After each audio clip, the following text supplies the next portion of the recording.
কৃষ্ণা, আশা করি সবাই সুস্থ আছেন, ভালো আছেন। তো আমি অনেক দিন পর ভিডিও নিয়ে চলে এসেছি।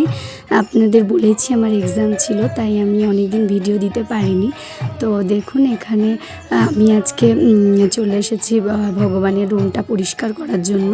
তো অনেক দিন হয়ে গেল তেমনভাবে পরিষ্কার করা হয়নি, অনেক ব্যস্ত ছিলাম যেহেতু। তো আমি ভালো করে ভগবানের ঘরে চাদর টাদর খুলে ঝুল টুল ঝেড়ে সব পরিষ্কার করেছিলাম।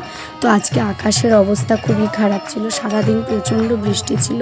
তারপর আমি প্রায় সমস্ত কিছু পরিষ্কার করেছি, করে দুপুরবেলা ভোগ লাগিয়ে দিয়েছি ভগবানকে। তারপরে ভগবানকে শয়নে দিয়ে ফেরার পথে দেখছি এরা এখানে মজা করে জল ভরছে প্লাস্টিকটাতে। আমি গোপনে ওদের ভিডিও করছিলাম, তো তারপর ওরা যখন আমায় দেখলো লজ্জা পেয়ে গেছিলো, তো লজ্জায় চলে এসেছে।